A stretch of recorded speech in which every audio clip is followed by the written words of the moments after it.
अगला सेशन है ओवरऑल, जो हम अपनी सुबह से हम थीम बता रहे हैं, ओवरऑल हमारी थीम है चुनाव से शुरू होकर चुनाव पर खत्म, लोकतंत्र की नई परिभाषा।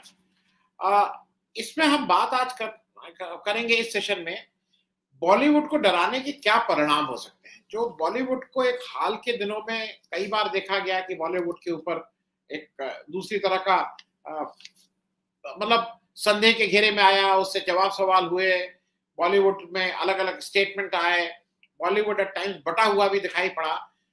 इन सब का फर्क क्या पड़ता है? तो मूल मुद्दे पे आने से पहले मैं थोड़ा बॉलीवुड की बात भी कर लूं। जब हम लोग बड़े हो रहे थे और कुछ दिनों पहले तक मुंबई की तीन चीजें, मुंबई की तीन चीजें पूरा देश जानता था।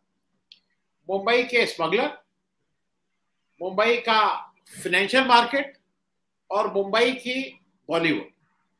अब स्मगलिंग तो पास की चीज रह गया। स्मगलिंग क्या, आप तो सारा विश्व एक है, आप जो चाहिए अमेज़न से ही मंगा लीजिए, अब स्मगलिंग की कोई जरूरत नहीं है।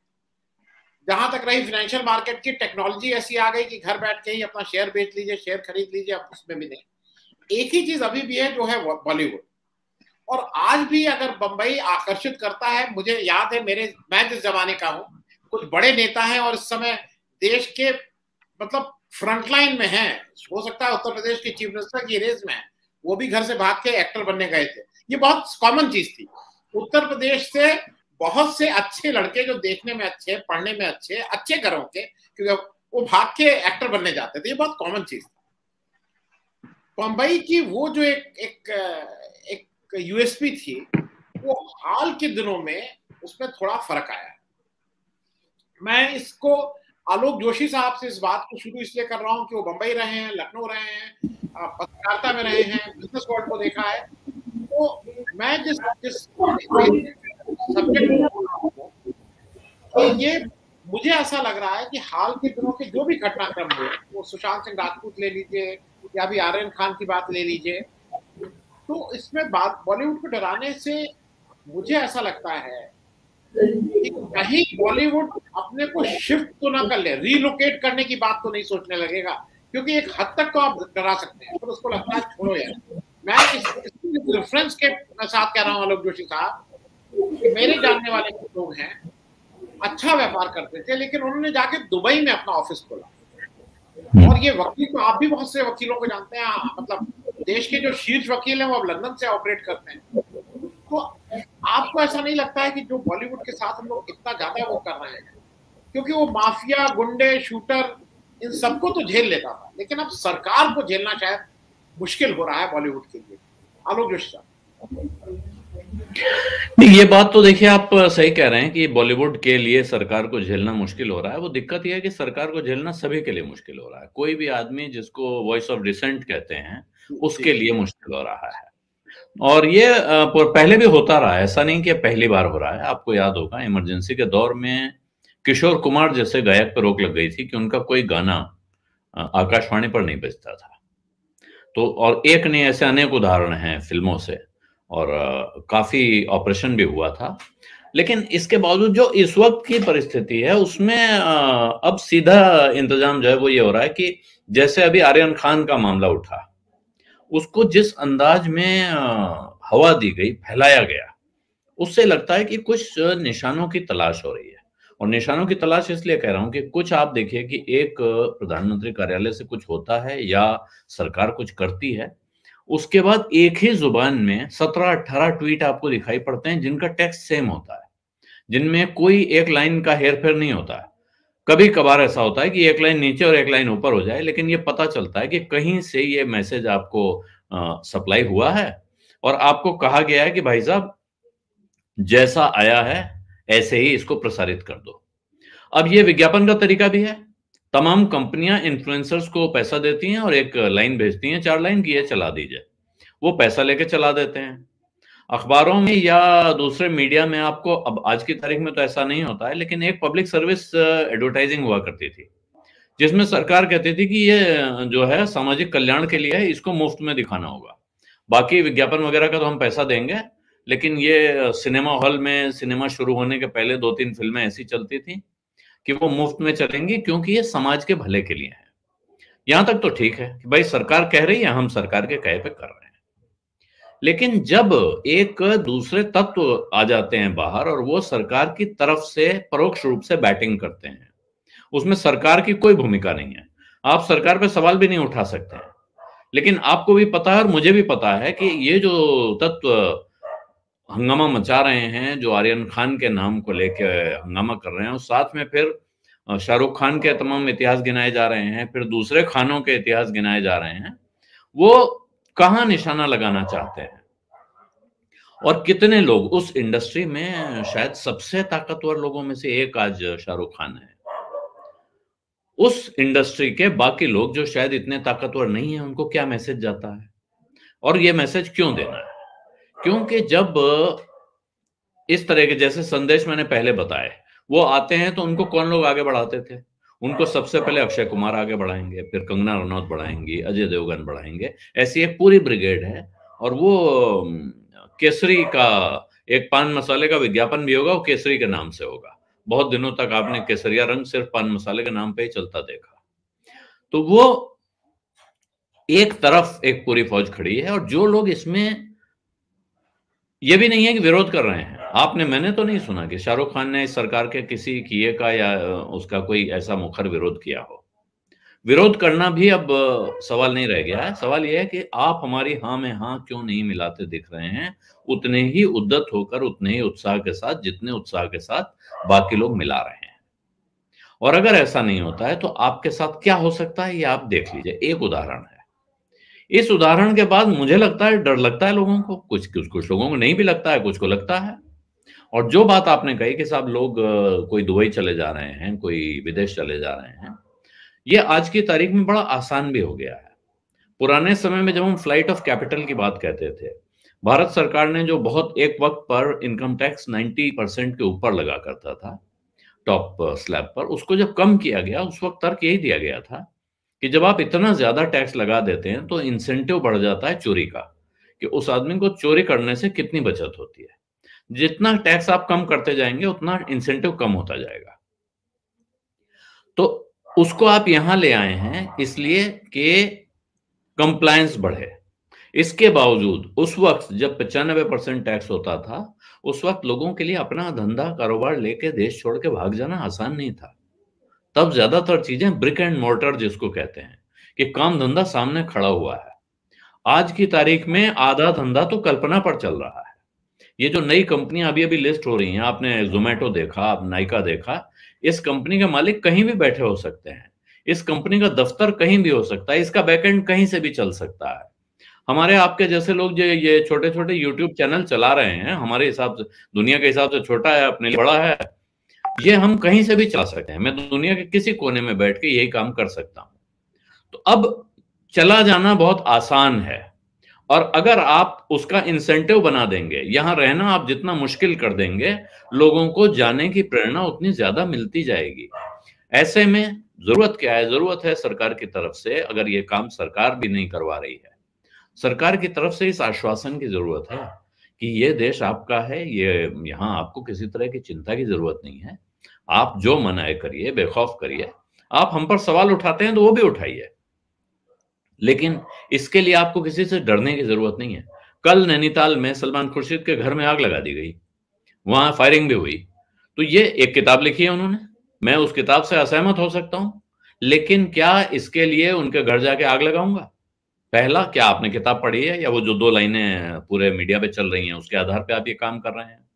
जब इस तरह का माहौल बढ़ जाता है, मेरे अनेक लोग, आपने तमाम उदाहरण दिए, मेरे अनेक मित्र ऐसे हैं जिन्होंने मुझसे ये बात कही है कि भाई अब बच्चे बड़े हो रहे हैं, और ये बात अभी कुछ मिडिल क्लास के लोग कह रहे हैं, लेकिन एक अच्छे बड़े भारतीय जनता पार्टी के वरिष्ठ पदाधिकारी केंद्रीय मंत्रिमंडल में रहे, उन्होंने पूछा कि भाई विदेश में कुछ, आप विदेश में थे, वहां कुछ किया कि नहीं? कुछ घर वर लेके छोड़ा हुआ है? यहां कब तक रह पाएंगे? ये किसी ऐसे आदमी की बात नहीं कह रहा हूं जो इस सत्ता प्रतिष्ठान में शामिल नहीं है। उन्होंने कहा कि साहब कुछ तो वहां रखना चाहिए। तो ये विचार लोगों के मन में आ रहा है। कौन कितना डर रहा है, कौन कितना सक्षम है, ये एक अलग बात है। हर आदमी नहीं जा सकता है, लेकिन हमारे आपके मन में ये विचार आया, ये अपने आप में कितनी खराब बात है हमारे समाज के लिए, जहां इच्छा ये होनी चाहिए। आप स्वदेश जैसी फिल्म देखिए, जो शाहरुख खान संयोग से उसमें है, मैं ये नहीं कहूंगा कि उसको आप उनका प्रतीक मान के देखें, कि जिसमें एक विदेश में बसा हुआ एनआरआई लौट के आता है, अपने गांव में काम करता है, और ये भाव भी बड़े पैमाने पर, ये धारा भी बह रही है। बहुत से लोग विदेश से अपने अपने काम धंधे छोड़ के आ रहे हैं, यहाँ छोटे छोटे बिजनेस लगा रहे हैं, उनको बड़ा कर रहे हैं, अपने आसपास लोगों को रोजगार दे रहे हैं। ऐसे में आप कुछ इस तरह के काम कर दें जिनसे धारा उल्टी बहने लगे, जिसका पूरा डर है, जिसमें मुझे कोई शक नहीं है। बहुत से ऐसे लोग जिनसे मैं मिलता हूं, वो इस बात से डरे हुए हैं, उनको लगता है कि हम तो किसी तरह अपनी तो कट गई, आगे बच्चों के लिए क्या करें। अब जिनके बच्चे नहीं हो बिल्कुल नहीं डरते हैं, लेकिन जिनके पास बच्चे हैं, जिनको अगली पीढ़ी की सोचनी है, या जो खुद जवान है, बहुत शुरुआती करियर में है, वो सोचते हैं कि अगर कुछ ऐसा हो, किसी तरह हम किसी शांत जगह जाके सेटल हो जाएं, तो फिर ये चिंता टंटा खत्म हो जाएगा। जी जी, मैं आलोक जोशी साहब का एक वजह से कल थोड़ा और इज्जत मेरी बढ़ गई, क्योंकि हालांकि जो इन्होंने बात कही थी वो बात धारा के विपरीत कही थी, और वो मैं सिर्फ इसलिए कह रहा हूँ, मुंह पे कह रहा हूँ, पीठ पीछे नहीं। कल इन्होंने इस देश में सारे लोग इस समय कंगना रनौत को कहीं ना कहीं उससे गुस्सा है। इन्होंने कहा कि भाई उसका हक है, वो उसकी मर्जी है, उनको ऐसा लगता है, और ये हक अगर आपको कहने का है तो उसको भी कहने का है। हालांकि ये धारा के विपरीत था, ये जिस चैनल जहां पे ये कह रहे थे वहां सब लोग इनके ऊपर लगे, नहीं नहीं आप उस समय क्यों नहीं बोले। लेकिन मैं इसको मानता हूं, जिस देश में बॉम्बे के बम ब्लास्ट के जो मेन अभियुक्त है, अगर उसको हम फेयर ट्रायल देते हैं जिस देश में, तो इस देश में हमको और आपको अगर बोलने की आजादी नहीं रहेगी, तो फिर ये देश तो भारत देश हमारा नहीं रहेगा। तो मैं इस बात से मैं भी वो हूं, मैं उसकी बात से 100% इत्तेफाक नहीं रखता हूं, लेकिन बोलने की आजादी सकती है। मैं भी नहीं रखता हूं, मैं भी नहीं रखता हूं, लेकिन हमारे अगर हम अपने खिलाफ बोलने वाले हर आदमी का गला दबाने के लिए निकल पड़ेंगे, तो फिर हम किस समाज की, किस देश की कल्पना कर रहे हैं, ये सवाल। जी जी। और मैं किरीट खुराना साहब के पास चल रहा हूं। किरीट खुराना साहब सामाजिक विषयों पे पिक्चर बनाते हैं, इसलिए आप लोगों को, बहुत से लोगों को इनका नाम नहीं भी पता होगा। 6 नेशनल अवार्ड से नवाजे गए हैं, 15 इंटरनेशनल अवार्ड हैं, लेकिन चूंकि आम आदमी से जुड़ी हुई समस्याओं को लेके बात करते हैं, इसलिए हम और आप जैसे लोगों को ये लगता है कि नहीं नहीं ये तो काम किसी इंटेलेक्चुअल का है, मेरा काम थोड़ी है, ये जो ज्यादा पढ़े लिखे उनका काम। किरीट जी, स्वागत है आपका। बात वही से शुरू कर रहे हैं, क्योंकि ये जो आर्यन खान वाला केस हुआ, वो इन्वॉल्व है नहीं है, उसका ट्रायल होगा, उसको अगर फांसी की सजा है तो फांसी की सजा दे दो, 2 बार फांसी दे दो, 4 बार दे दो, वो सब ठीक है। लेकिन जिस तरह से ट्रायल हुआ, जिस तरह से उनको बेल डिनाई की गई, वो फेयर ट्रायल नहीं लग रहा था। और ये ऐसा लगा हम लोगों को कि ये जनरल फिल्म इंडस्ट्री को थोड़ा डराने का काम हुआ है। आपको क्या लगता है किरीट साहब? है कि उसमें पहली बात तो ये है कि आप भी जानते हैं कि जो एनसीबी है उन्होंने खुद बोला कि इसके पास जो है कुछ ड्रग्स मिले नहीं है। तो अगर ड्रग्स मिले भी होते तो भी जो है जो जिस मात्रा में मिली है उस मात्रा में तो उनको बेल मिलना ही चाहिए, क्योंकि वो लॉ वही कहता है। तो जाहिर है कि कुछ और ही हो रहा था अंदर, या कोई जैसे समीर वानखेड़े हैं वो थोड़े ओवरजीलियस हो रहे थे, या फिर कुछ रैंसम का कुछ 25 करोड़ की रैंसम की भी बात हो रही थी, उसमें से बाकी चीजें काफी चीजों का खुलासा हो रहा था, काफी चीजों के बारे में, मुद्दों के बारे में बात हो रही थी। तो जाहिर है कि this is clearly a case of vindication. अब वो विंडिक्शन जो है वो किसी के पर्सनल लेवल पे है या गवर्नमेंट के लेवल पे है, वो कहना बहुत मुश्किल है। बट ये तो जाहिर है कि आर्यन को बिल्कुल जेल नहीं जाना चाहिए था। हालांकि मैं ये नहीं कहूंगा कि ड्रग्स देना बहुत अच्छी बात है, अभी लड़का है तो मैं उसे बिल्कुल टॉलरेट नहीं करता हूँ कि अगर वो ड्रग्स वगैरह ले, पर अगर इस मात्रा में मिली है तो लॉ को अपना कोर्स लेना चाहिए। और लॉ जो ये कहता है कि पर्सनल कंजम्पशन के लिए है तो वो उसके वो नहीं है, आप बेल पे जा सकते हैं। और जैसे कि आप जानते ही हैं, नॉर्थ में ये तो है ही है कि सारे हमारे जो ऋषि हैं, सारे जो हमारे साधु हैं, वो तो मारुआना, चिल्लम, बाकी सब चीजों में तो कर ही रहे हैं, वो तो चल ही रहा है। उनका तो 100 ग्राम 200 ग्राम उनके पास होगा हर एक के पास। तो इसको कहाँ तक इसके ऊपर आप एक्शन लेंगे?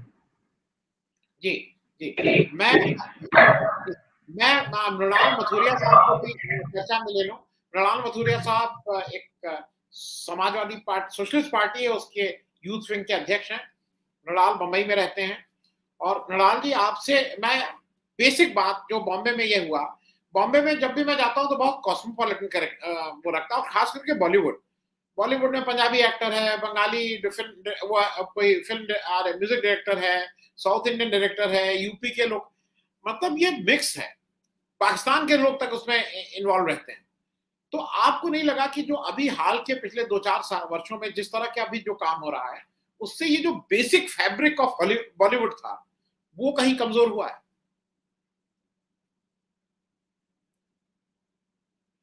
अनम्यूट कर लीजिएगा, सॉरी। जी जी। फैब्रिक तो डिस्टर्ब काफी हुआ है, लेकिन फैब्रिक की बात करने से पहले हमें देखना चाहिए कि प्रॉब्लम स्टार्ट कहाँ से हुआ। तो जब भी आलोक जी ने अभी बच्चों की चिंता वाली कुछ बात कही थी, तो आमिर खान ने 2015 में कहा था कि उन्हें बच्चों की चिंता हो रही है, ये किस इंडिया में मेरे बच्चे बड़े होंगे। तभी से आमिर खान से जो बैकलैश चालू हुआ, उसके बाद सरकार ने लगातार बॉलीवुड पे या फिल्म इंडस्ट्री पे एक के बाद एक अटैक करते गई है। जब प्रहलाद जलानी भी हमारे सेंसर बोर्ड के अध्यक्ष थे, तभी भी उन्होंने काफी सारे कंट्रोवर्सीज में फंसे। जैसे अलीगढ़ करके एक फिल्म निकली थी, तो वो होमोसेक्सुअलिटी के ऊपर थी, इसके लिए ए सर्टिफिकेट दे दिया। फिर बाद में NH10 को ए सर्टिफिकेट दे दिया। एक बनारस के ऊपर एक डॉक्यूमेंट्री थी अरविंद केजरीवाल और मोदी जी के ऊपर, वो डॉक्यूमेंट्री को निकलने ही नहीं दिया। तो अटैक तो सरकार ये बनने के बाद तुरंत बॉलीवुड पर चालू हो गया।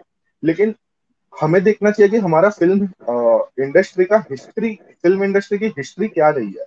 2005 में सोनाली बोस ने अमू करके एक फिल्म बनाई थी, जो इंदिरा गांधी का असैसिनेशन हो गया उसके बाद जो 6 पर वायलेंस हुआ, उसके ऊपर वो फिल्म थी, 2005 में निकली। तब तो यूपीए की सरकार थी, उन्होंने वो फिल्म को निकलने दिया। लेकिन आज क्या ऐसी फिल्म निकल सकती है? आज तो फिल्म में कुछ एक छोटा सा हम वर्ड भी इस्तेमाल कर ले, जैसे तांडव में कुछ शिव का रेफरेंस था तो उसको काफी बैकलैश मिला। एक जगह एक कोई तो फिल्म में लेस्बियन का रेफरेंस था तो उसको काफी बैकलैश मिला। तो आज सरकार के विरोध बोलने वाली फिल्म ही नहीं, बट सरकार से जो अलग सोचती है, उन फिल्म्स को भी दबाया जा रहा है किस तरीके से। और इसमें कई सारे आर्टिस्ट फंस रहे हैं, और ज्यादातर जैसे देखा जा रहा है, सैफ अली खान ने अपने बेटे का नाम तैमूर रखा तो उसके ऊपर उनको बैकलैश मिला था। आमिर खान पर बैकलैश हो गया। अब शाहरुख खान का तो अभी अभी नया ही कंट्रोवर्सी है। तो जो खान इंडस्ट्री को डोमिनेट, एक स्टैचर था, मतलब डोमिनेशन तो मैं नहीं कहूंगा, बट एक स्टैचर था उनका इंडस्ट्री में, वो स्टैचर को पूरा खत्म किया जा रहा है। तो बेसिकली सरकार मैसेज क्या देना चाहती है? मैसेज साफ है कि हम, पहली बात तो हमारा हिंदुत्व एजेंडा है, तो हम किसी भी खान को या कोई भी माइनॉरिटीज को हम कोई भी इंडस्ट्री में डोमिनेट नहीं करने देंगे। रहेगा तो हिंदुत्व का एजेंडा बॉलीवुड में भी रहेगा। ये एक सबसे पहला मुद्दा है। दूसरा मुद्दा है कि तुम हमारी लाइन ऑफ थॉट से भी अगर अलग चल के फिल्म बनाते हो, तो वो फिल्म को भी हम किसी तरह से निकलने नहीं देंगे, उन पर भी बैकलैश किए जाएंगे। तो डेंजर्स तो इस फिल्म इंडस्ट्री को अभी काफी है इस सरकार के। जैसे कि हम देखते हैं कि सऊदी अरेबिया की कोई फिल्म क्रिटिकली एक्लेम्ड फिल्म नहीं है, या वर्ल्ड में हम सऊदी अरेबिया के फिल्म्स के बारे में नहीं सुनते, ईरान इराक के फिल्म्स के बारे में इतना नहीं सुना जाता है। लेकिन इंडिया के फिल्म्स का एक रेप्यूटेशन रहा है। और क्या उस फ्रीडम से, उस क्रिएटिव फ्रीडम से, या उस मतलब एक जो सोशल मैसेज इंडिया के फिल्म में रहा है, चाहे वो सलीम जावेद की फिल्म हो, चाहे वो अनुराग कश्यप की फिल्म हो, तो उन सब में जो सोशल मैसेजेस रहे हैं, क्या उन सोशल मैसेजेस आप आने वाली बॉलीवुड फिल्म्स दे पाएगी? तो खतरा तो इस इंडस्ट्री को, इस सरकार से बहुत है।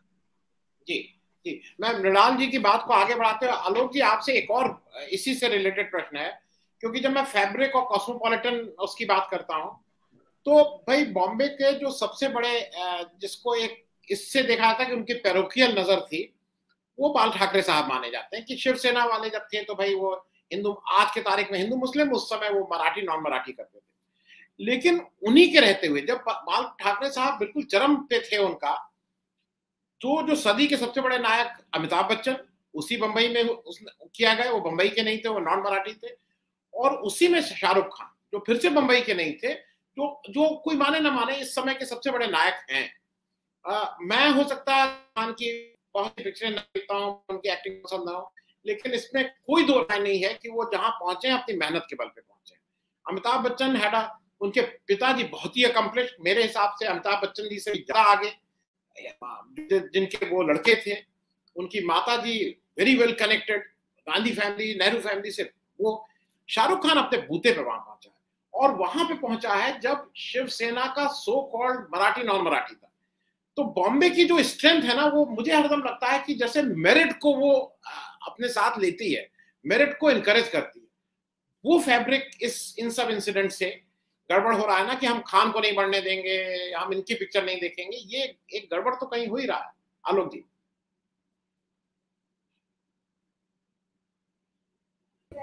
हाँ, माफ कीजिएगा, मैंने म्यूट कर रखा था। फैब्रिक तो बहुत बड़े पैमाने पे गड़बड़ हो रहा है, और फैब्रिक सिर्फ खान का मामला नहीं है। अभी अनुराग कश्यप के साथ क्या हुआ वो याद करिए।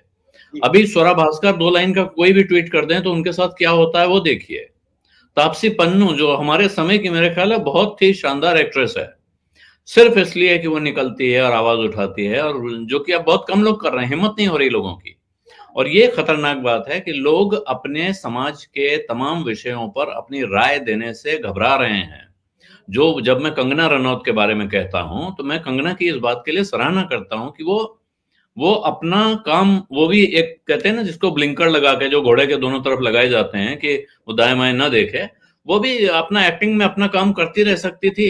सरकार की चरण वंदना भी चुपचाप करती रह सकती थी, इस तरह का बयान न देती, कोई उस पर हमलावर न होता।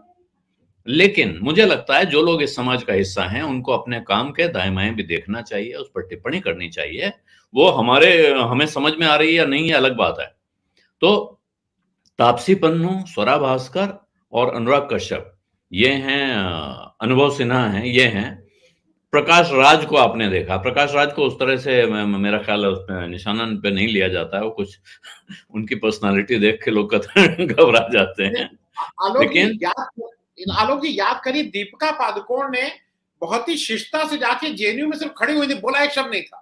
मैं दीपिका का नाम लेने जा रहा था। दीपिका कौन है पहले ये ध्यान रखिए। दीपिका वो हैं जिनके पिता, मैं तो दीपिका से ज्यादा आज की तारीख में भी उनके पिता प्रकाश पादुकोण का ही दीवाना हूं, क्योंकि वो हमारे जमाने के बहुत बड़े स्टार थे, और उन्होंने इस देश को जो ऊंचाई दिखाई खेलों में, उस वक्त बड़ा दुर्लभ होता था। आज की तारीख में तो क्रिकेट के कमर्शलाइजेशन की वजह से बहुत सारे आइकॉन्स हैं, बहुत सारे स्टार हैं जो दुनिया के स्तर पे नाम करते हैं, लेकिन उस वक्त बड़ा मुश्किल होता था।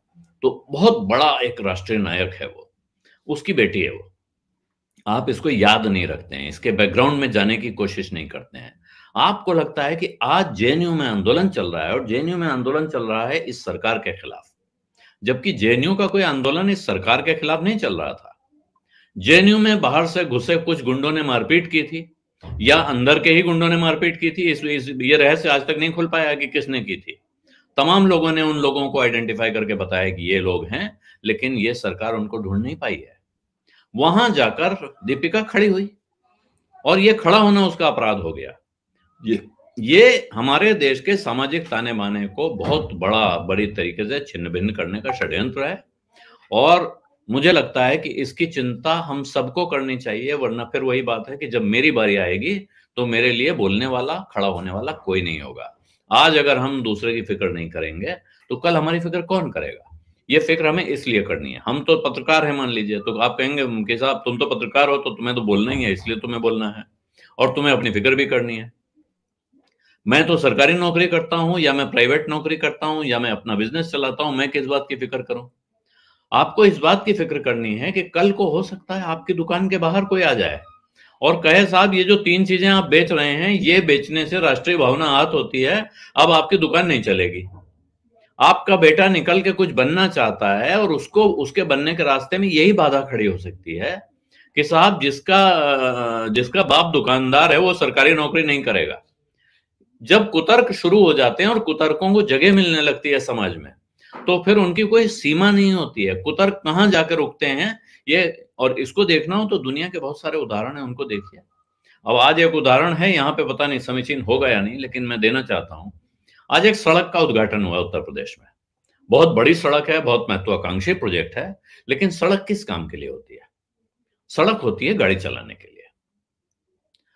एक बार इसी प्रदेश में पहले सड़क पर जहाज उतार के दिखाए गए, शायद सड़क की मजबूती बताने के लिए, लेकिन अब बताया गया है साहब उत्तर प्रदेश में तमाम सड़कें बनेंगी और उनमें बहुत सारी ऐसी हवाई पट्टियां होंगी। तो इतनी सड़कों पर इतनी हवाई पट्टियों का क्या इस्तेमाल होने जा रहा है? अब आप इस किस्से के जरा अतीत में जाइए, तो सड़क पर जहाज उतारने या सड़क से जहाज उड़ाने का पहला उदाहरण हिटलर के जर्मनी में मिलता है। उन्होंने विश्व युद्ध के दौरान यह काम वहां किया था, और इस काम का बहुत इस्तेमाल मेरे और आपके लिए नहीं है। लखनऊ शहर में मैं रह रहा हूं, यहां आधा किलोमीटर सड़क बिना गड्ढे के मिलना मुश्किल है, और इस वक्त आप एक्सप्रेसवे के ढोल पीट रहे हैं। बहुत अच्छी बात है, मुझे एक्सप्रेसवे से कोई विरोध नहीं है। मैं लंबी दूरी की यात्रा करने का शौकीन हूं, लंबी गाड़ी चलाता हूं, तो मुझे अच्छा लगता है। लेकिन उससे जिस अंदाज में उसके लाभ गिनाए जा रहे हैं कि लाखों करोड़ों का लाभ हो जाएगा, जो एक्सप्रेसवे बने हैं अभी, 2 बड़े एक्सप्रेसवे इसी राज्य में मौजूद हैं, भारत में और भी बड़े एक्सप्रेसवे बने हैं, उनके दोनों तरफ क्या हो रहा है, कितने उद्योग धंधे लग गए हैं, कितने कारोबार लग गए हैं, और एक्सप्रेसवे का कॉन्सेप्ट ही क्या है? क्या वो ये है कि उसके दोनों तरफ बिजनेस चलता रहेगा? एक्सप्रेसवे का कॉन्सेप्ट है कि आप इस जगह से उस जगह तक बिना किसी बाधा के, बिना रुकावट के पहुंच सकें। दाएं बाएं का कोई आदमी उस सड़क पर चढ़ेगा नहीं। ऐसे में उसके दाएं या बाएं बैठा आदमी कौन सा व्यापार और रोजगार करने जा रहा है, ये अपने में सोचने की बात है। लेकिन मूल बात पे वापस लौटता हूं, सिर्फ ये कि ये आप किस तरह से एक तरह का भ्रम पैदा करते हैं लोगों के मन में कि बहुत बड़ा काम हो रहा है, इससे आपका बड़ा भला होने जा रहा है। अब अगर मैं एक्सप्रेसवे पे सवाल उठाऊंगा तो कहा जाएगा कि आप तो तरक्की नहीं चाहते हैं, आप तो देश के दुश्मन हैं। ये माहौल ठीक नहीं है, मैं सिर्फ ये कह रहा हूं।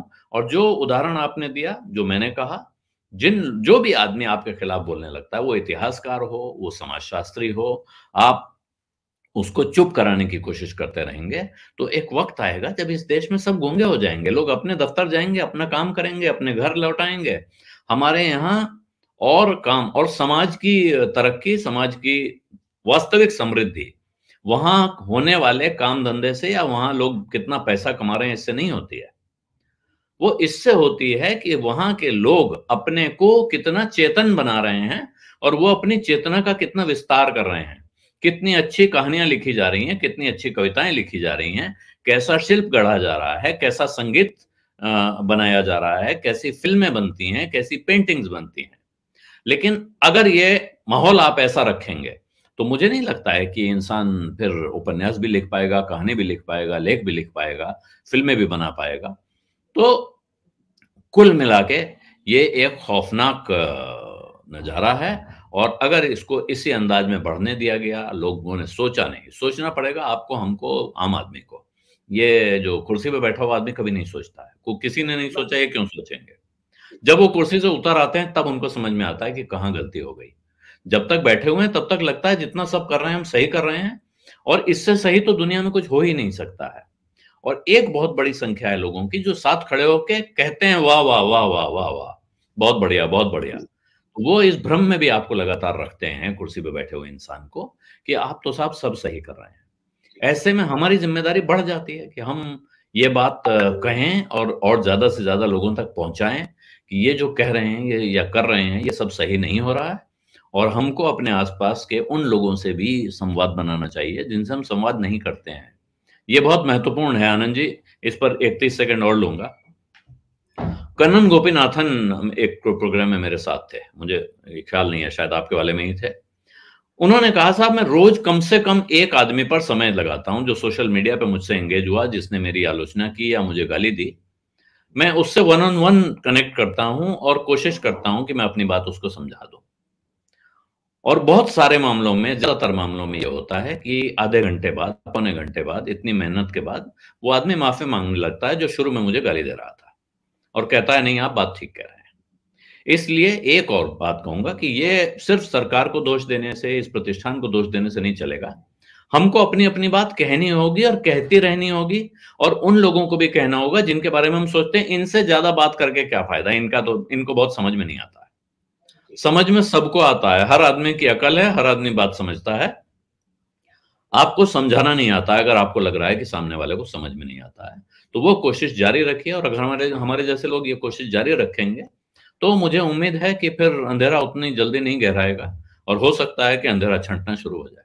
जी, बहुत अच्छी बात। मैं किरीट साहब आपके पास आने से पहले जल्दी से दो बातें रैप अप कर दूं।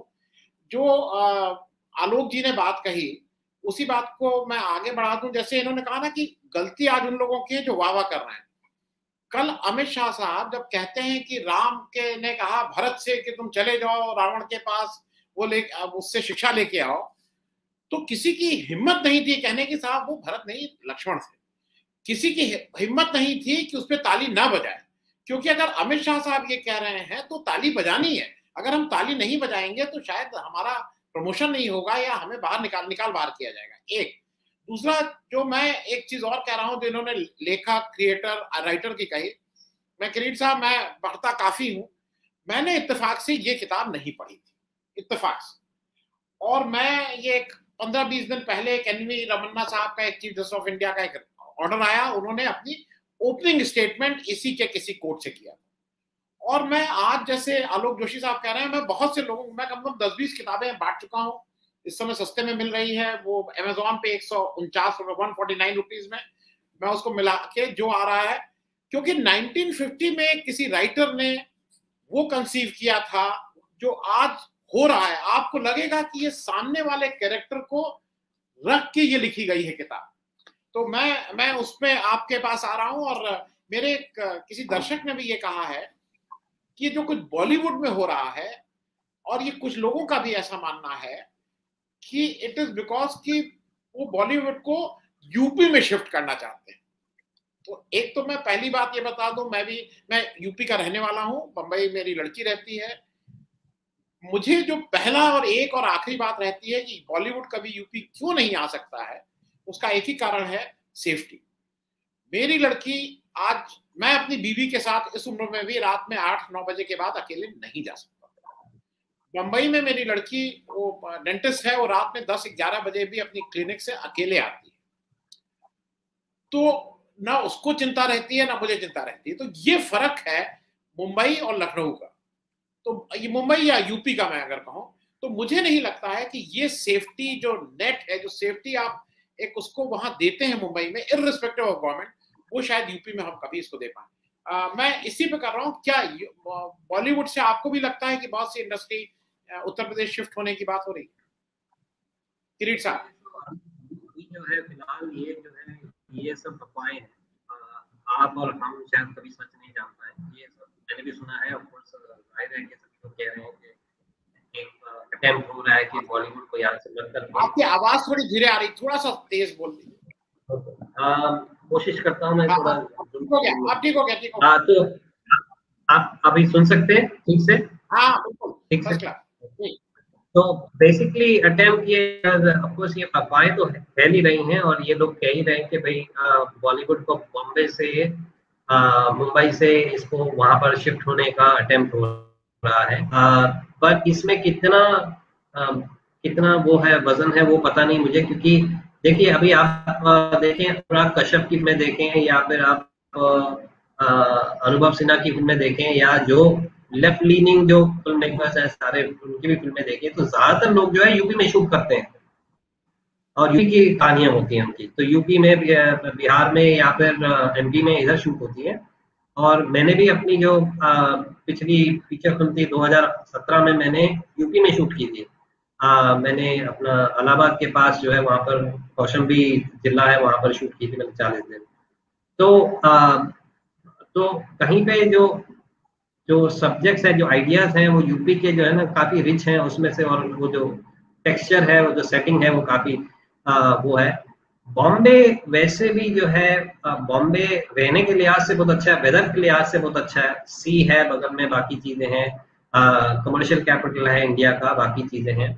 बट बॉम्बे शूटिंग के लिहाज से बहुत ही मीडियोकर लोकेशन है, ज्यादातर इसलिए क्योंकि सब चीजें एक्सपोज हो चुकी हैं, सब चीजें जो है यहाँ पर कई फिल्में बन चुकी हैं। मरीन ड्राइव को देखें या जो भी इनके लैंडमार्क्स देखें या इंडिया गेट को देखें, बाकी चीजों को देखें, वो सब एक्सपोज हो चुका है, फिल्म में दिखा चुके हैं, तो कोई ऐसा कुछ नयापन कहीं नहीं बचा है। एक चीज। दूसरी चीज ये कि यहाँ पर आपको जो अगर परमिशन चाहिए शूट करने के लिए, तो यहाँ 2.5-3 लाख रुपए परमिशन का लग जाता है आपको लोकेशन का। तो ज्यादातर जो फिल्में शूट हो रही हैं वो गोवा में शूट हो रही हैं, ज्यादा जो फिल्में शूट हो रही है वो यूपी में शूट हो रही है। और यूपी में इसलिए भी शूट हो रही है क्योंकि यूपी में एक वो है संस्था है जिसका नाम है फिल्म बंधु, जो कि गवर्नमेंट की संस्था है, जहाँ पर आपको सब्सिडी मिलती है फिल्म बनाने की। तो अगर आपने जैसे फिल्म बनाई, आपने रिलीज की, तो आपको जो है 30% से लेके 50-60% आपका जो कॉस्ट ऑफ प्रोडक्शन है वो सारा वो आपको वो कर देते हैं। आपको लोकल टेक्नीशियन हायर करने होते हैं, आपको लोकल टैलेंट हायर करना होता है, बाकी चीजें हैं। तो जहां तक बिजनेस का सवाल है, तो बिजनेस तो ऑलरेडी यूपी के पास अपने शेयर से ज्यादा आ रहा है। ये थोड़ा है कि अगर फिल्म इंडस्ट्री उधर शिफ्ट भी हो गई, जैसे अगर मैं शिफ्ट हो गया, मैं उधर रहने शुरू हो गया, तो ये थोड़ी ना कि कोई जरूरी है कि मेरी अगर फिल्म जो है वो कश्मीर के बारे में या नॉर्थ ईस्ट के बारे में, मैं थोड़ा ना यूपी में शूट करूंगा, तो मतलब पैसा तो यूपी के बाहर ही गया। तो यूपी में इंडस्ट्री शिफ्ट करने का मकसद या उसका फायदा क्या है वो पता नहीं, मतलब एग्जैक्टली क्या है। क्योंकि अगर कहानी अगर यूपी की बसी है तो यूपी में शूट हो सकती है, या एमपी में शूट हो सकती है, या बिहार में कोई भी काउ बेल्ट रीजन में शूट हो सकती है। एक बात।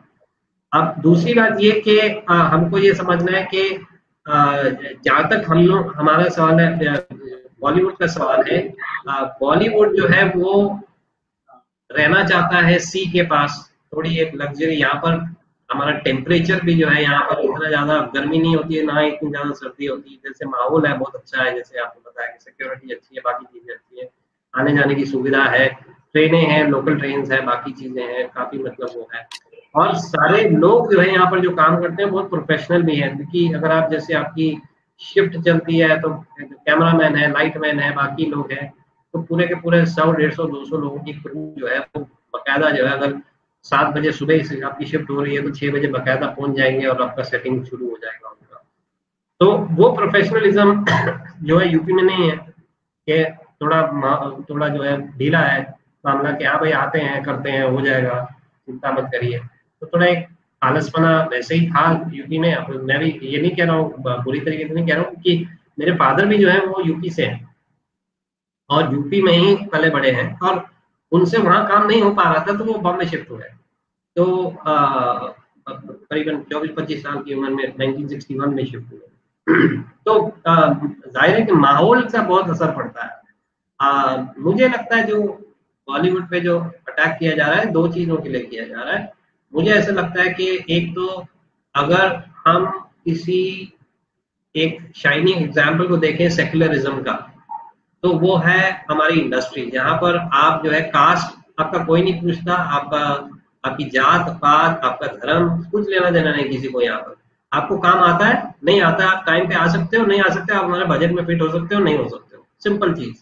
तो यहाँ पर कोई किसी को लेना देना नहीं, आपकी जात क्या है, आप ब्राह्मण हो के दलित हो, आपके शूद्र हो के वैश्य हो के क्या हो, किसी को कुछ पता ही नहीं। मुझे तो मेरा भी जात का पता नहीं, एक चीज। और धर्म का भी कुछ लेना देना नहीं यहाँ पर। तो मतलब यहाँ पर जो है लोग, तो ये एक जो एग्जाम्पल बन गया। और क्योंकि बॉलीवुड काफी हाई प्रोफाइल है, तो उससे जो है एक देश की जो छवि है वो सेक्युलर इसलिए भी है, क्योंकि हमारी जो छवि है इसलिए है सेक्युलर है क्योंकि बॉलीवुड है।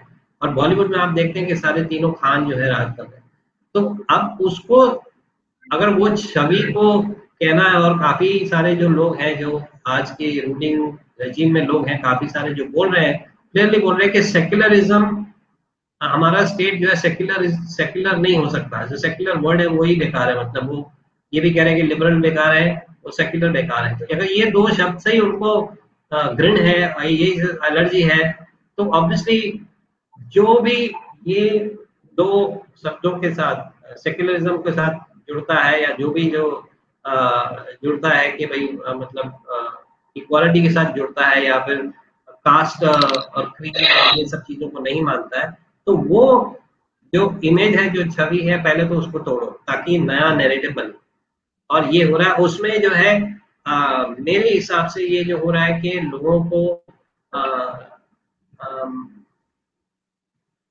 ये प्रयत्न हो रहा है कि लोग जो है यहाँ पर नहीं रहे। अगर वो दुखी होके, जैसे अगर शाहरुख खान के ऊपर अभी अटैक हुआ है, उसके फैमिली के ऊपर अटैक हुआ है, तो उसकी दुखी नब्ज पे अगर किसी ने रख दिया है तो अगर वो दुबई शिफ्ट हो जाए तो इनके लिए ठीक रहेगा।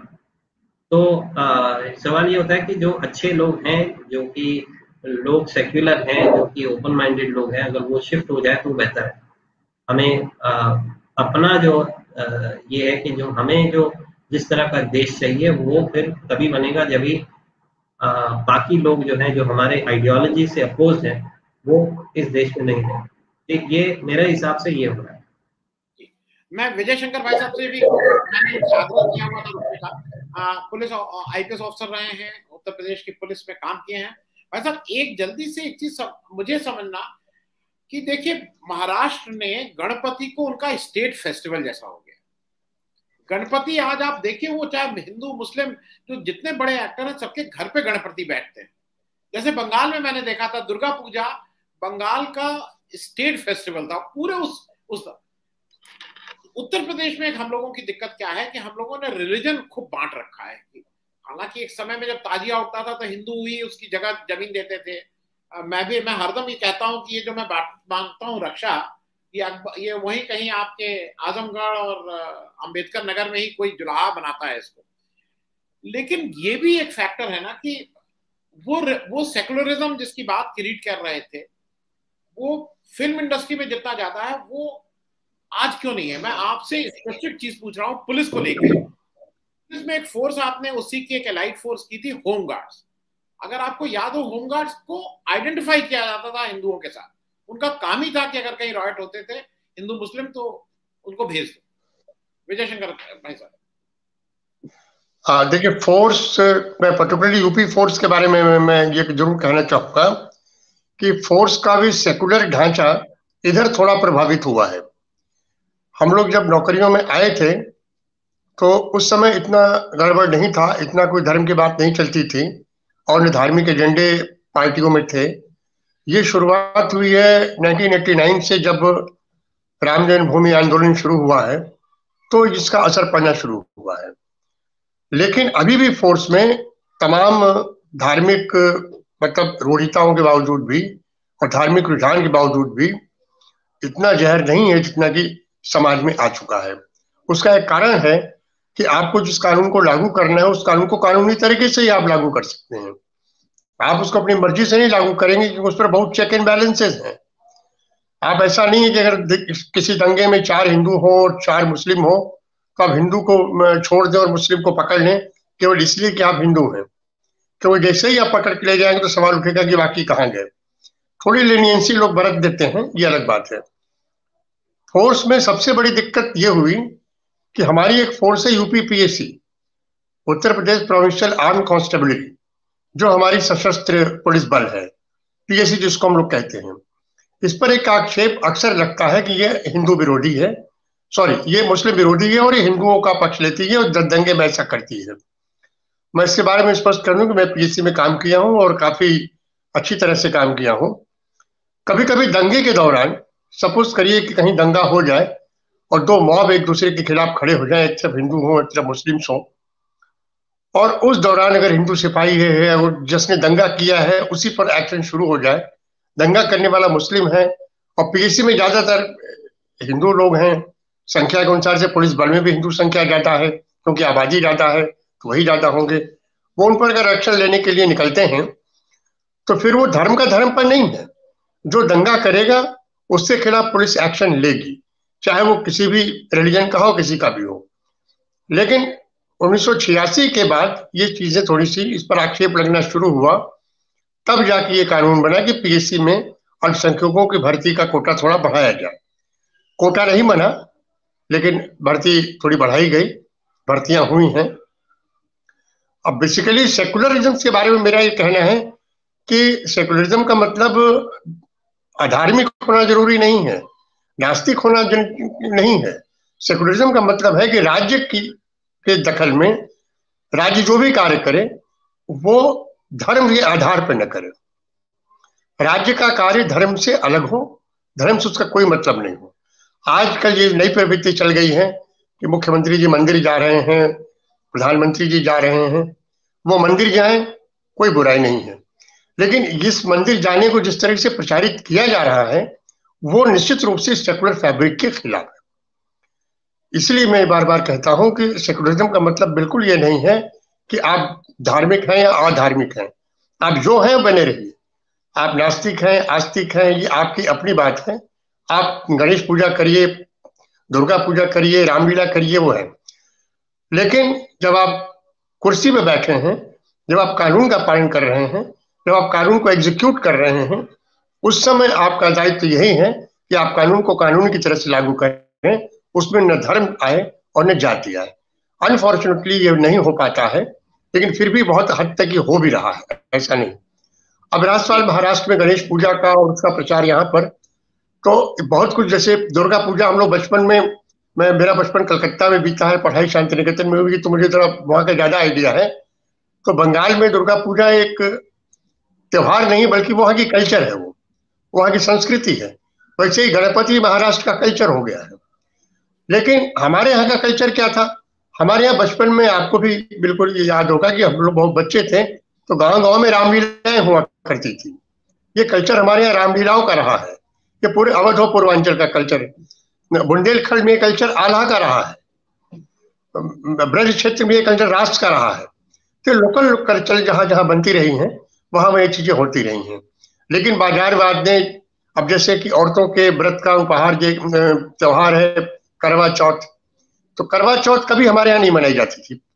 मैं पूरब की बात कर रहा हूं, मैं तीज मनाई जाती थी, लेकिन अब ये भी वहां पर आ गया है। तो कुल मिला कर ये एक तरह का बाजारवाद है, और इसको फैलाने के लिए टीवी सीरियल और फिल्मों का भी एक अहम भूमिका है, जिन्होंने समाज में इस तरह की संस्कृति को एक दूसरे को मिला के जोड़ा भी है और फैलाया भी है। जी मैं मृणाल जी आपसे एक चीज और जल्दी से पूछ लूं, जो खुराना साहब कह रहे थे कि फिल्म के कुछ वो लोग शूटिंग के लिए बाहर जाने लगे हैं।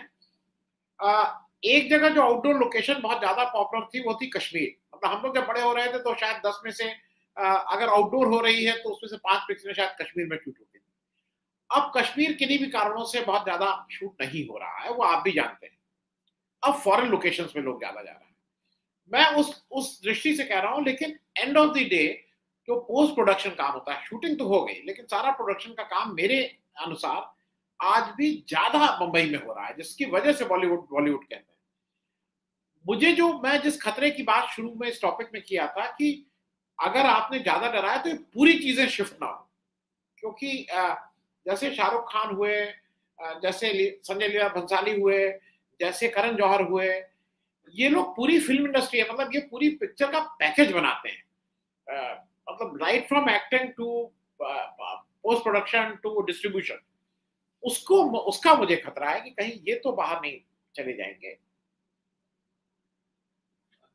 अनम्यूट सॉरी, कुछ समय पहले मैंने श्याम बेनेगल जी का एक इंटरव्यू पढ़ा था, तो उन्होंने कहा था कि एक समय था मुंबई में जब सारे प्रोडक्शन हाउसेस की office Charni road, Churchgate, town side, fort side हुआ करती थी। लेकिन मुंबई में अभी रियल एस्टेट इतना महंगा हो गया कि प्रोडक्शन हाउसेस अभी फोर्ट साइड ऑफिसेस अफोर्ड नहीं कर पा रही है। तो जो बड़े प्रोडक्शन हाउसेस हैं वो तो अंधेरी तक आ गए हैं, लेकिन जो छोटे मोटे प्रोडक्शन हाउसेस है वो वसई, विरार, पालघर तक भी चले गए हैं। तो इकोनॉमिक्स एक बहुत बड़ा फैक्टर है ये चीजें को शूट होने के पहले। और जैसे कि किरीट जी ने कहा कि मुंबई एक सिटी जो है वो एक्सप्लोर हो चुकी है पूरी तरह से, इसीलिए टीयर 2 सिटीज पर ज्यादा फोकस जा रहा है। जैसे हम बरेली की बर्फी फिल्म पकड़ ले या अनुभव सिन्हा की आर्टिकल 15 भी पकड़ ले, आजकल फिल्म्स यूपी पर बेस्ड है या tier 2 cities India in general या गांव पे सेटिंग पर बेस्ड है। तो उसके पीछे का एक कारण इकोनॉमिक्स भी है और एक मेट्रो सिटीज सारी तरीके से एक्सप्लोर हो चुकी है वो भी है।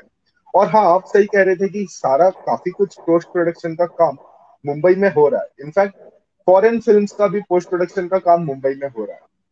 लेकिन इकोनॉमिक्स भी एक बहुत बड़ा फैक्टर है मुंबई में चीजों को सस्टेन करने के लिए। तो एक ये खतरा, और इकोनॉमिक्स ऑलरेडी किसी ना किसी तरह से सरवाइव कर रहे, बट इस तरह से जब तुम आइडियोलॉजिकल खतरा भी थोपते हो, इस तरह से जब तुम जो फिल्म इंडस्ट्री का सेक्युलरिज्म वाला एक एस्पेक्ट भी रहा है वो भी एक खतरा एक और महसूस होता है। तो एक बड़ा इंसेंटिव हो जाता है कि चीजों को मुंबई से बाहर शिफ्ट करें। तो और आज जैसे कि आलोक जी ने स्टार्टिंग में भी कहा था कि हम कहीं पर बैठकर भी कहीं पर बिजनेस कर सकते हैं, जैसे जोमेटो का मेन ऑफिस कहीं भी हो, बिजनेस भले ही इंडिया में कर रहा है। तो उस तरह से ओटीटी प्लेटफॉर्म्स आने के बाद भी प्रोडक्शन हाउसेस अगर मुंबई में इसके इंडिया के बाहर भी चले जाए, दुबई चले जाए या लंदन चले जाए, वो फिल्में तो तब भी बनाएंगे, लेकिन रेवेन्यू वहां जनरेट होगा। और सारी चीजें जिस जिस फिल्म इंडस्ट्री का इंडिया के इकोनॉमिक्स को इतना फायदा हो रहा है, इंडिया के लेबर को इतना फायदा हो रहा है, वो चीजें हम इंडिया नहीं उठा पाएगी, वो चीजें बाहर चली जाएगी, तो बाहर वाले कंट्रीज को फायदा होगा उससे। तो इसके और सेक्युलरिज्म की भी बात हो रही थी, तो एक जरा मैं सेक्युलरिज्म की भी बात कर दूं कि मुंबई में आज जो सेक्युलरिज्म का माहौल है, तो जैसे कि आपने गणेश चतुर्थी के बारे में काफी बताया कि गणेश चतुर्थी महाराष्ट्र का स्टेट फेस्टिवल है, लेकिन हम उस दौर में बड़े हुए कि जब हम कॉलेज बंक मारा करते थे तो सिद्धिविनायक भी जाते थे और हाजी अली दरगाह भी जाते थे। और ये खूबसूरती देखो कि हाजी अली दरगाह अगर तुम ट्रेन से जाते हो तो तुम्हें महालक्ष्मी स्टेशन पर उतरना पड़ता है। और गणेश चतुर्थी के दिन भी जिस तरह का माहौल पूरे मुंबई में होता है, रमजान की इफ्तारी की रातों पर भी मोहम्मद अली रोड पे उसी तरह का माहौल मुंबई में होता है। तो ये इसमें बॉलीवुड का एक बहुत बड़ा रोल है। बॉलीवुड ने जिस तरह से हमारी सोसाइटी का एक रिफ्लेक्शन दिखाया है, और आज अगर हम उसी को हम चोट पहुंचाएंगे, उसी पर एक कुल्हाड़ी मारेंगे, तो ये चीजें बाहर जाएगी और इसका बहुत दुष्परिणाम होगा। जी आलोक जी, मैं आपसे एक अब क्योंकि समय वो हो रहा है, आपसे एक और चीज जरा समझ लूं, क्योंकि हम लोग उत्तर प्रदेश से, आप बंबई रहे हैं, आप बिजनेस भी समझते हैं। उत्तर प्रदेश में फिल्म विकास परिषद के चेयरमैन राजू श्रीवास्तव जी को बनाया गया, बेहतरीन कॉमेडियन, बेहतरीन कलाकार। लेकिन मुझे ऐसा लगता है कि जो फिल्म विकास परिषद को, अगर आपको पिक्चर को यहाँ लाना है, फिल्म इंडस्ट्री को यहाँ शिफ्ट करना है, तो या तो राज कपूर जैसा कोई दीवाना हो जो अपनी पूरी पूंजी अगली पिक्चर में लगा देता था बिना ये सोचे कि अब पैसा आएगा कि नहीं आएगा, या तो राज कपूर और देवानंद जैसा कोई दीवाना हो, या कोई इस तरह का व्यक्ति हो कि जो इस मैनेजमेंट को समझता हो कि हम कैसे शिफ्ट करेंगे, जो इसके जो न्यूएंसेस हैं, जो इसके वो हैं फाइनल पॉइंट्स, वो समझता हो। राजू श्रीवास्तव साहब बहुत अच्छे कलाकार हैं, लेकिन क्या वो इतना बड़ा मैग्नेट है कि फिल्म विकास परिषद को करके पूरी बॉलीवुड इंडस्ट्री को खींच के यहाँ ले आएंगे? इस पे जरा समझना चाहता हूँ। ये देखिए, ये बात सही है आप जो कह रहे हैं कि इसमें अब राजू श्रीवास्तव के होने से कोई फर्क नहीं पड़ना है। किसी बड़े भारी, आज की बहुत बड़ी फिल्म पर्सनैलिटी को आप अमिताभ बच्चन को भी ले आएंगे तो कोई फर्क नहीं पड़ना है, क्योंकि उनके होने से क्या होना है। राज कपूर की बात अभी आई, अभी शायद मृणाल जी कह रहे थे कि साहब पुराने जो प्रोडक्शन हाउसेस थे वो साउथ बॉम्बे में हुआ करते थे, लेकिन राज कपूर का स्टूडियो कहाँ था? वो चेंबूर में था, वहीं वो रहते थे, और उस वक्त तो चेंबूर जंगल हुआ करता था। कमाल अमरोही का स्टूडियो जोगेश्वरी में था, जो कि कमालिस्तान, वो भी जंगल होता था। फिल्मिस्तान स्टूडियो अंधेरी में था। तो बड़ी बड़ी जगह वो लोग दूर जाते हैं, लेकिन दूर उनको अब वो चाहिए भी हो। आज की तारीख में दिक्कत है कि बहुत इंफ्रास्ट्रक्चर और पैराफर्नेलिया की आवश्यकता है नहीं। आपने जब कश्मीर का जिक्र किया, उससे पहले की भी फिल्में, बहुत सारी फिल्में आप याद कीजिए। लखनऊ में 14वीं का चांद और मेरे हुजूर लखनऊ में शूट हुई हैं, और नैनीताल में, रानीखेत में, इस इलाके में, उत्तराखंड में बहुत सारी फिल्में शूट हुआ करती थी उस वक्त। तमाम फिल्मों के पुराने गाने आप देखेंगे तो उनमें आपको नैनीताल की झील दिखेगी, रानीखेत का गोल्फ क्लब दिखेगा, ये सब दिखाई पड़ता है। और जो विदेश में पिछले कुछ समय से, जब कश्मीर में माहौल खराब हुआ, तब से विदेश जाने का सिलसिला बढ़ गया। उसकी वजह यह भी है कि तमाम विदेशी सरकारें आपको प्रोत्साहन देती हैं, उनकी जो एयरलाइंस है वो आपके क्रू को ले जाती है, उनकी सरकार आपके लिए व्यवस्था करती है। और साथ में आप जब लोकेशन दिखाते हैं तो बहुत लोग सर्च करते हैं कि भाई ये लोकेशन कहाँ है। तो आज क्रोएशिया की लोकेशन इसी वजह से चली हुई है कि फिल्मों में देखा लोगों ने, सर्च किया, उसके बाद वो क्रोएशिया घूमने गए। तो मेरा ख्याल है नैनीताल है, बनारस है, मथुरा है, ऐसी जगहों पे जब आप फिल्में शूट करते हैं तो आदमी अट्रैक्ट हो, उसका एक पर्पज होता है। और यह फिल्म विकास निगम या फिल्म बंधु का मुख्य उद्देश्य यूं होता है कि आप ऐसे लोकेशंस दिखाइए। अब जो अनुभव सिन्हा की फिल्म है उसमें कोई ऐसी लोकेशन नहीं है जिसको देख के कोई उसको देखने आएगा। अब आप उस फिल्म को सब्सिडी दे रहे हैं लोकल टैलेंट को काम दिलवाने के लिए, या उसका टेक्नीशियंस को काम दिलवाने के लिए। ये जो सब्सिडी मॉडल है ये कितना फ्लॉड है, इसका अगर उदाहरण देखना हो तो आप नोएडा जाइए और फिल्म सिटी देख लीजिए, जहां एक नया फिल्म सिटी बनाने की तैयारी हो रही है। पिछले फिल्म सिटी में कौन से प्लॉट पर फिल्म बन रही है या टीवी सीरियल बन रहा है, सिर्फ इतनी रिसर्च कर लें तो काम पता चल जाएगा। आपको मीडिया सिटी बनानी थी तो अलग बात थी, वरना तमाम टेलीविजन चैनलों ने वो जगह एक तरह से कब्जा कर रखी है और वहां से उनका काम चल रहा है। एक तरह का मीडिया सेंटर बन गया है वो, और उसमें भी कितना मीडिया है और कितना रियल एस्टेट में कन्वर्ट हो गया है, ये एक अलग किस्सा है कि उसमें से उस बिल्डिंग का कितना हिस्सा सिर्फ किराए पे दफ्तरों को दिया जा रहा है। तो अगर आप राजू श्रीवास्तव की जगह किसी मैनेजमेंट के इंसान को वास्तव में रखते, पिछली सरकार में अगर आपको याद हो तो हमारे मित्र गौरव द्विवेदी थे जो उस फिल्म बंधु में काम करते थे, उन्होंने ये वाला जो सब्सिडी वाला आइडिया और ये बहुत सारे फिल्म वालों को यहाँ यूपी की लोकेशन दिखाना, घुमाना और यहाँ फिल्में शूट करवाना, ये काम बहुत किया। इस तरह का काम करने के लिए चाहिए वही आदमी जिसको या तो राज्य में काम कैसे होता है इसकी समझ हो, या जो फिल्म उद्योग में इतनी अच्छी पकड़ रखता हो कि वहां से लोगों को समझा सके कि भाई आप अगर यूपी आकर शूट करेंगे तो ये लोकेशन मिलेंगी आपको, इनको आप दिखा सकते हैं। और उसका जो कोलेटरल बेनिफिट है, हमने कोलेटरल डैमेज खूब सुना है, कोलेटरल बेनिफिट दिखाएं कि हम जो लोकेशन दिखाएं उसे देखकर लोगों की इच्छा हो कि भाई यहां घूमने चला जाए, उससे इलाके के ट्रैवल टूरिज्म के कारोबार को फायदा होगा। और अगर वो नहीं होता है तो ये वाली जो बातें हैं, अभी देखिए पोस्ट प्रोडक्शन हो, प्री प्रोडक्शन हो, फिल्म की शूटिंग हो, प्रोसेस हो, अब प्रोसेसिंग का काम दरअसल जितना हुआ करता था अब उसका वो बहुत हिस्सा बहुत कम रह गया है अगर आप स्पेशल इफेक्ट्स नहीं डालने जा रहे हैं तो। और ये काम भी आप कहीं बैठ के कर सकते हैं, इसके लिए जरूरी नहीं है कि पोस्ट प्रोडक्शन का आदमी किसी एक बड़े लैब में बैठेगा और वहां से काम करेगा। बहुत से लोग अपने अपने घरों में बैठे अपने अपने हिस्से कर रहे हैं, निभा रहे हैं, साउंड ट्रैक का काम भी हो रहा है, बैकग्राउंड स्कोर भी बन रहे हैं। तो ये अब मुझे नहीं लगता है कि कोई आदमी एक जगह एक मंडी बनाकर वहां पे कारोबार खड़ा कर सकता है, और इसलिए इस मॉडल पे मुझे बहुत संदेह है।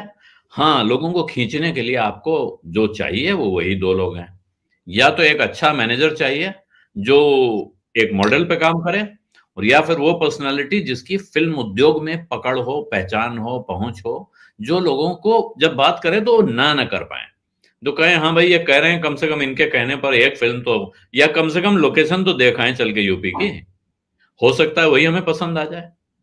और जो हमने अभी गाजीपुर सीरियल देखा वो शूट कहाँ हुआ है पता नहीं मुझे, लेकिन गाजीपुर सीरियल देखिए या आश्रम देखिए, आश्रम पे बहुत विवाद हुआ है, लेकिन आश्रम ने यूपी के कुछ बहुत अच्छी तस्वीरें दिखा रहा है, वो आपको लैंडस्केप दिखाता है। तो किसी दूसरे ने उसको देखा होगा, उसके मन में भी आ रहा होगा भाई ये लैंडस्केप कहाँ है, अपने जो उनके जो लोकेशन के कंसल्टेंट्स होते हैं उनको वो कह रहे होंगे कि भाई जरा पता करो ये वाले इलाके हम भी देख सकते हैं क्या। या जैसे हम अभी NH10 का जिक्र हुआ था, जब हम NH10 के बाद का हिस्सा तो ऐसा बहुत खतरनाक किस्म का है, लेकिन शुरू में देखते हैं तो जो नज़ारे देखते हैं वो देख के अच्छा लगता है। ये तो ऐसी चीज जिसे देख के मेरी वहां जाने की इच्छा हो, तब तो आप वहां कुछ वास्तव का मतलब असली फायदा करने जा रहे हैं, वरना बाकी जो चीजें हैं ये आर्टिफिशियली हो नहीं सकती हैं। एक चीज कहीं चलती है, आपने देखा होगा लखनऊ में साइकिल मार्केट एक ही जगह है, एक सड़क पर है, साइकिल क्या और जगह नहीं बिक सकती है, लेकिन वहां है तो वो उसके कोई पारंपरिक कारण है, ऐतिहासिक कारण है कि आदमी अग्रवाल साहब के यहाँ जाता है, वहां नहीं जाता है तो बगल में इंपीरियल में चला जाता है, वहां से उसको साइकिल मिल जाती है, दोनों जगह जाके 2 चक्कर मारता है, बार्गेन करता है, फिर खरीद लेता है। तो ये काम क्या फिल्मों के लिए, फिल्म के पोस्ट प्रोडक्शन के लिए भी हो सकता है? तो हो सकता है, इसमें कोई शक नहीं है, लेकिन ये रास्ता आगे भविष्य की नजर से जब आप देखते हैं तो क्या सही है? मुझे इसमें शक है। इसके बजाय अगर आप इंफ्रास्ट्रक्चर मजबूत करें, ये इंटरनेट ब्रॉडबैंड वगैरह की अवेलेबिलिटी बढ़ाएं, पावर की क्वालिटी इंप्रूव करें, तो बहुत से लोग यहाँ बैठे हैं जो खुद अब इसे वर्क फ्रॉम होम के दौर में बहुत सारे लोग भाग आए हैं, घर रह के काम कर रहे हैं, तो वो अपने अपने घर पे अपना इंफ्रास्ट्रक्चर बढ़ाना शुरू करेंगे, तो आपके किसी प्रोत्साहन या सब्सिडी दिए बिना शायद बहुत सारा काम जिसको आप अट्रैक्ट करने की कोशिश कर रहे हैं वो खुद ही यहाँ पहुंच जाए। जी, मैं बस चलते चलते क्लोजिंग स्टेटमेंट किरीट जी आपसे ले लूं, बहुत ही संक्षेप में। मैं बहुत दुनिया नहीं घूमा हूं, लेकिन जितनी दुनिया घूमा हूं वहां बॉलीवुड के दो लोगों की बात होती है। मैं बड़े आदमियों की बात नहीं कर रहा हूं, मैं चौकीदार की, मैं उस टैक्सी ड्राइवर की जो हिंदी भाषा, तो या तो राज कपूर की बात करता है वो, या शाहरुख खान की बात करता है। देश में बड़ा नाम है अमिताभ, लेकिन जब वो बात वहां करता है उनकी पिक्चरों की, उनके गानों की, तो ये दो ही नाम आते हैं। आपको, आपके अनुभव के अनुसार, क्या ये आपको ऐसा लगता है कि ये हमारे ब्रांड एम्बेसडर की तरह यूज होते हैं ये दो नाम विदेश में, बॉलीवुड के ब्रांड? बिल्कुल, ये हमारे देश की छवि जो है ये बॉलीवुड ही बेसिकली है। और आप देखें कि ना ही इंडियन डायस्पोरा, बट काफी सारे जो फॉरेनर्स हैं उनको भी काफी हिंदी फिल्में पसंद है, तो वो हिंदी फिल्में देखते हैं, हिंदी गाने सुनते हैं, और वो काफी उससे इंट्रीग्ड है कि क्या होता है इंडिया में। अभी एक और चीज मैं बोलना चाहूंगा कि बेसिकली है, हम जब बॉलीवुड की बात करते हैं तो बॉलीवुड में करीबन 250-300 फिल्में बनती है, 200-300 के बीच में हर साल। और हम जो है टोटल जो फिल्में बनाते हैं हम 1000-1200 बनाते हैं पूरे देश में। तो we are the largest industry in the world, film industry in the world. तो बॉलीवुड उसका बहुत ही छोटा सेगमेंट है, 25-30% का सेगमेंट होगा। उसमें से भी कई, मतलब 10 या 15 या मैक्सिमम 20 फिल्में ऐसी होंगी जो कि महंगी वाली, जो आप स्टार वाली फिल्में देखते हैं, तो जो 50-60-70-100 करोड़ रुपए वाली फिल्में होती हैं। तो ऐसा कुछ इंडस्ट्री का साइज इतना भी कोई इतना बड़ा नहीं है कि इकोनॉमिकली किसी स्टेट को इतना बड़ा बेनिफिट मिल जाए, क्योंकि इसका इंडस्ट्री का साइज जो है करीबन 8-10 मैक्सिमम 14,000 करोड़, डिपेंडिंग ऑन किस साल क्या हो रहा है।